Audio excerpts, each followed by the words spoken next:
June 7th, 1963, 11:47 p.m. Joey Bonanno stood in the back room of Reggio's on 116th Street, counting cash. $52,000. Money that didn't belong to him. Money from Harlem's numbers racket. Money that used to flow through one man's hands before he got locked away. Joey laughed as he stacked hundreds into rubber-banded bundles. 15 years, that's how long Bumpy Johnson had been gone. Alcatraz, the Rock. Nobody came back from 15 years the same man. Nobody came back with their reputation intact. Joey was wrong. 3 hours earlier, Bumpy Johnson had walked out of federal custody, 180 months behind bars, 5,475 days watching the calendar, and Joey Bonanno had spent every single one of those days stealing from him. The door to the back room opened. Joey looked up. His hands stopped counting. To understand what happened in that room, you need to understand who Bumpy Johnson was before Alcatraz swallowed him whole. Ellsworth Bumpy Johnson wasn't just another gangster. By 1948, he controlled Harlem's numbers racket, an illegal lottery system that was the economic backbone of Black Harlem during segregation. We're talking about $2 million flowing through Harlem every single week. But here's what made Bumpy different. He protected his community. When landlords tried to evict black families during the Depression, Bumpy paid their rent. When white police officers harassed Harlem residents, Bumpy made sure they thought twice. When the Italian mob tried to muscle into Harlem and take over the numbers game, Bumpy stood as the wall they couldn't break through. 135th Street and 7th Avenue, that was Bumpy's kingdom. The Lenox Lounge, Small's Paradise, the Rhythm Club, every establishment, every street corner, every apartment building operated under his protection.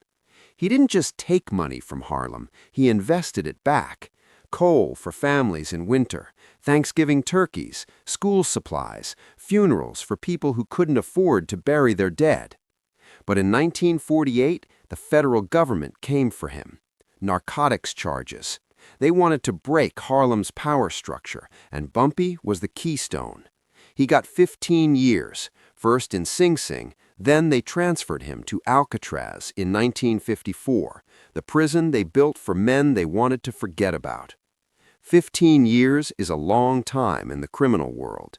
Empires crumble, loyalties shift, new players move in, and that's exactly what happened. But there was a problem nobody anticipated. Joey Bonanno wasn't just any low-level operator.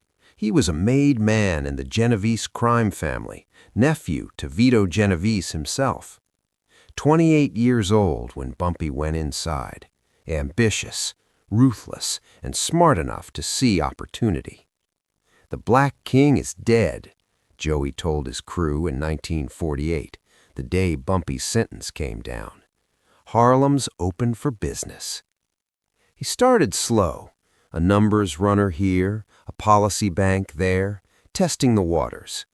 Bumpy's old lieutenants pushed back at first, men like Junie Bird and Illinois Gordon. But Joey had something they didn't, the full weight of the Italian Mafia behind him. The Genovese family, the Luciano family, the Gambinos. They'd been waiting decades for their chance to control Harlem's cash flow. By 1955, Joey controlled 40% of Harlem's numbers racket. By 1960, it was 75%. He did it through intimidation, violence, and broken promises. He promised Bumpy's old operators they'd keep their territories. Then he cut their percentages. Then he cut their throats. Literally. Illinois Gordon was found in the Harlem River in 1958, concrete blocks tied to his ankles. Junie Bird got 5 bullets outside the Cotton Club in 1959. The message was clear. Bumpy's era was over. This was Joey's Harlem now. Joey made $200,000 a month from Harlem's numbers game. He bought a mansion in Westchester. He wore custom Italian suits that cost more than most Harlem families made in a year. He drove a cream-colored Cadillac Eldorado with his initials on the door. And he got comfortable. "Bumpy Johnson?" Joey said to a reporter from the Amsterdam News in 1962. "That's ancient history. Old man's probably picking cotton on Alcatraz. Even if he gets out, he's got nothing to come back to." The article ran with that quote. Bumpy read it in his cell on the Rock. What Joey didn't know was that Bumpy had spent 15 years doing something more dangerous than lifting weights or starting fights.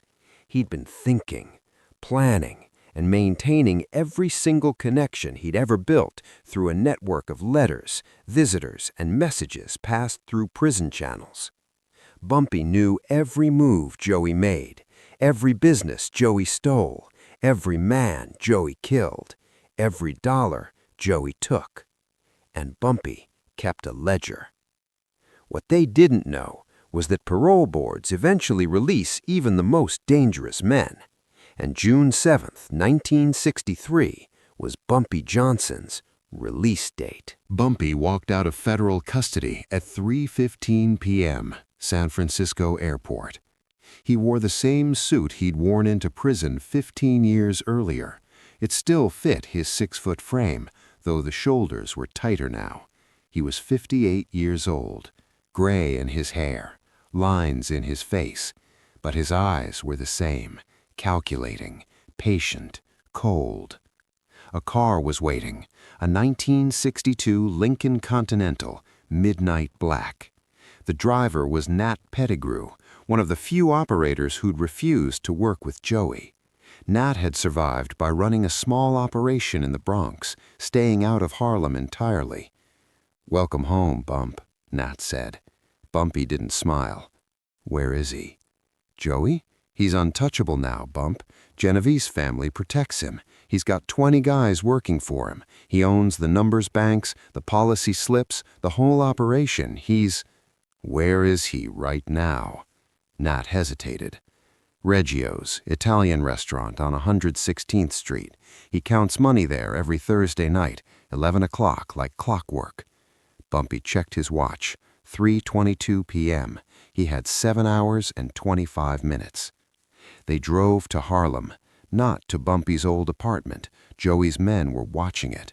Instead, they went to a brownstone on 132nd Street, owned by a woman named Queenie. She'd been running a small numbers operation independently, too small for Joey to bother with. Queenie opened the door. She was 73 now, but she recognized Bumpy instantly. "Sweet Jesus," she whispered, "it's really you." "I need to make some calls," Bumpy said. Word spread through Harlem like electricity. Bumpy's home. Bumpy's back. Bumpy's moving tonight. At 9:30 p.m., Bumpy made a phone call to Reggio's restaurant, asked for Joey Bonanno. "Who's calling?" the man who answered asked. "Tell him it's an old friend from Alcatraz."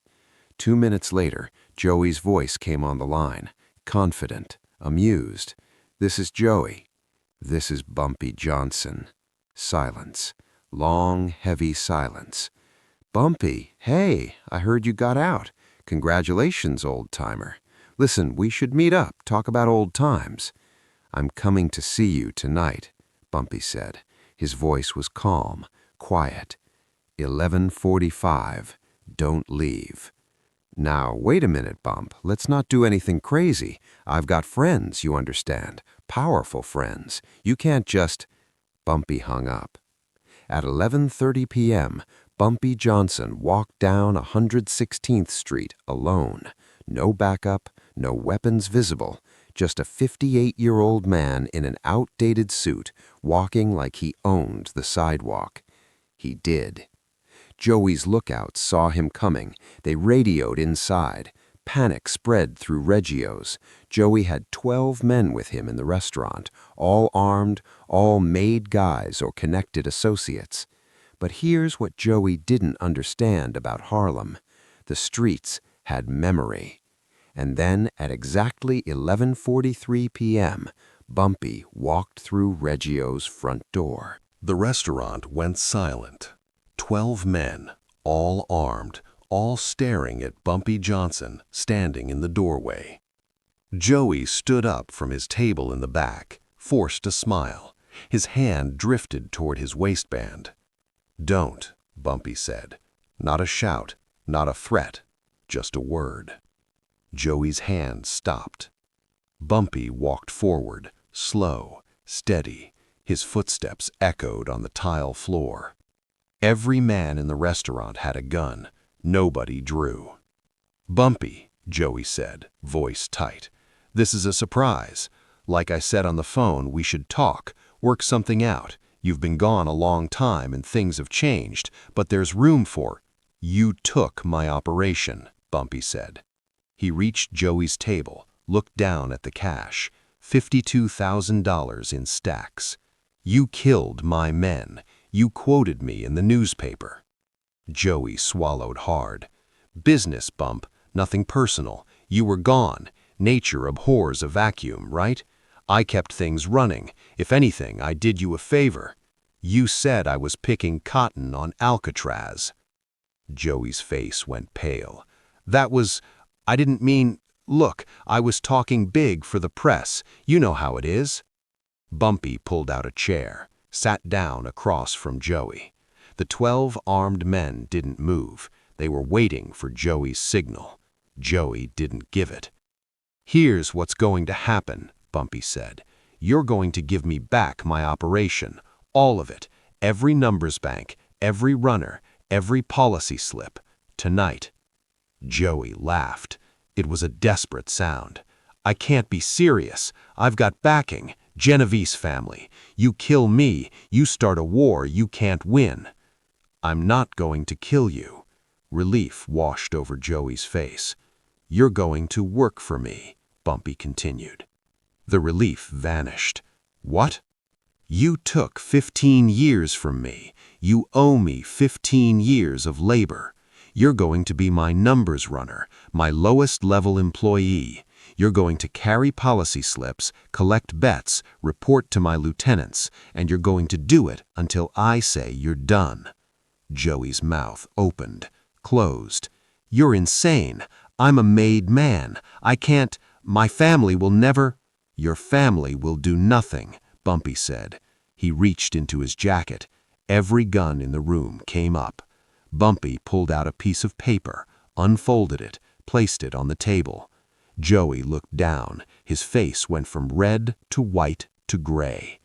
"That's a letter from Vito Genovese, signed yesterday. I had someone deliver it to him at the Atlanta Federal Penitentiary, where he's serving 15 years for narcotics trafficking. Interesting coincidence, don't you think? 15 years?" Joey picked up the letter. His hands shook as he read. "Vito and I go way back, 1930s. We had an understanding. Italians stay out of Harlem's numbers. Black operators run it. He kept that promise until you broke it. He's not happy with you, Joey. You made him look like a liar." The letter said exactly that, in Vito's handwriting, with his signature. "You're disowned, effective immediately. You're not a made man anymore. You're nobody, and everybody in this room knows it now." One of Joey's men, a capo named Sal Marchetti, put his gun down, then another, then all 12. Joey stood frozen. "Here's what's going to happen," Bumpy said, standing up. "You're going to work for me as a runner. You survive. You leave New York tonight. You survive. You fight me. You don't. Simple." "You can't do this," Joey whispered. "I've built this. I spent 15 years. You spent my 15 years, living off my work, my reputation, my relationships. You were keeping the seat warm, Joey, and now the king is home." Joey looked around the room, looking for support, for backup, for someone to help him. Every single man avoided his eyes. "What's it going to be?" Bumpy asked. Joey's shoulders slumped. $52,000 sat on the table between them, his money, except it wasn't. It had never been.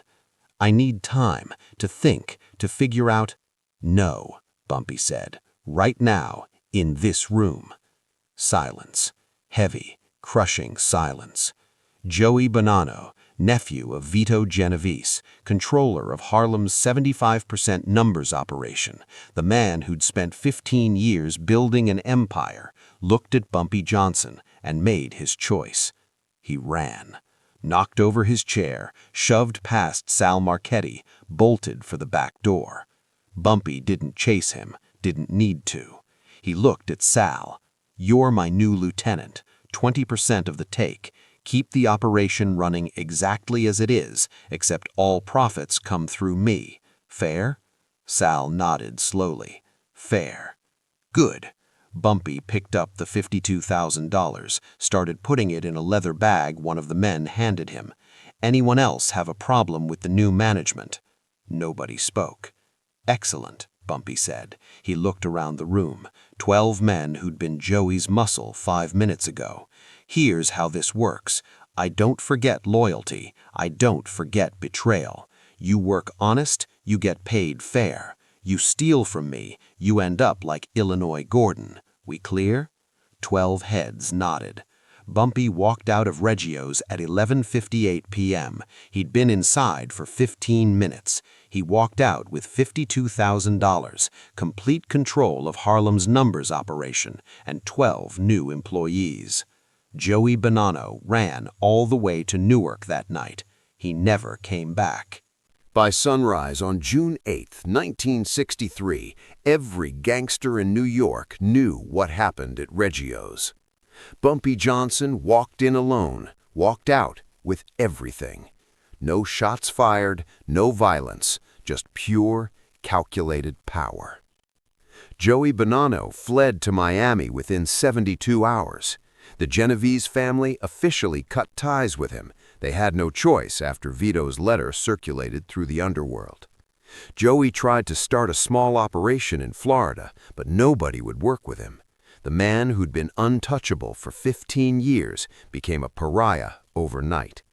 He died in 1971, broke and alone in a cheap motel outside Tampa. But the real story is what happened in Harlem. Bumpy immediately restructured the numbers operation.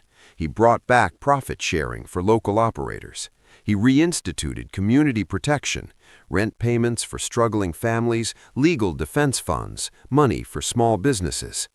Within 6 months, Harlem's numbers operation was generating $3 million monthly, and 40% of it went back into the community.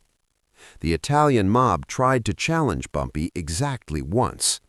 2 weeks after Reggio's, a Gambino family capo named Frankie Yale sent 6 men to negotiate with Bumpy at the Lenox Lounge.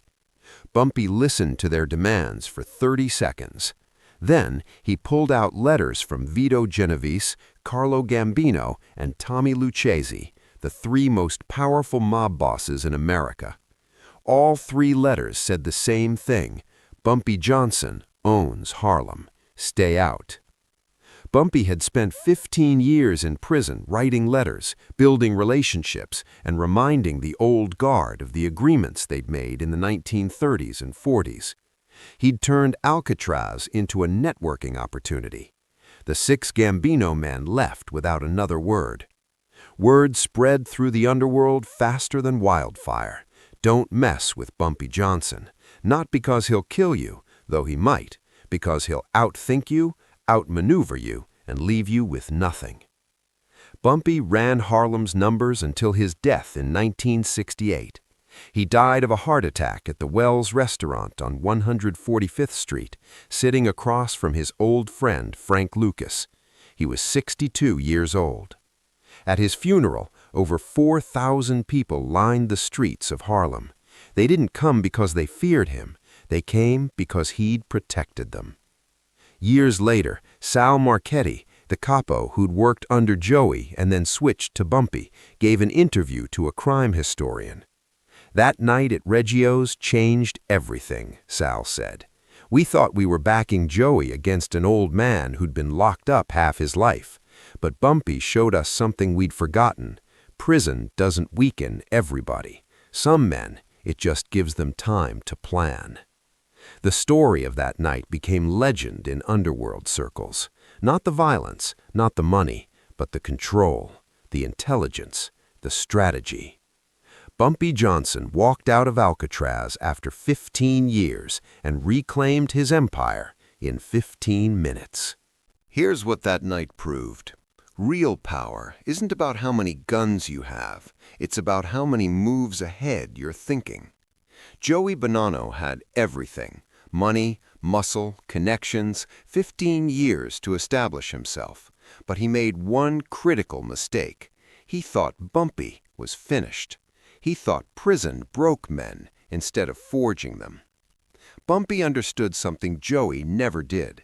Reputation and relationships outlast violence. He spent 15 years maintaining connections, building alliances, and planning his return. When he walked into Reggio's, he didn't need guns. He had something more powerful: leverage, respect, and the knowledge that the old guard remembered their promises. That's the difference between a gangster and a king. Gangsters react, kings plan. If this story got you hyped, do me a favor, hit that subscribe button and drop a like on this video. This is the kind of untold history they don't teach in school, and we're bringing you these stories every single week. Here's my question for you. If you'd been in Bumpy's position, would you have walked into that room alone? Would you have trusted 15-year-old relationships and letters from prison? Or would you have come in guns blazing? Let me know in the comments. I read every single one. Next week, we're telling the story of how Bumpy Johnson sat down with Malcolm X at the Audubon Ballroom just weeks before the assassination, and what they talked about that made the FBI's surveillance team panic. That story is gonna blow your mind. Until then, remember, real power moves in silence. Bumpy Johnson didn't need to announce his return. He just took his throne back. And every gangster in New York learned to fear the name Bumpy Johnson all over again.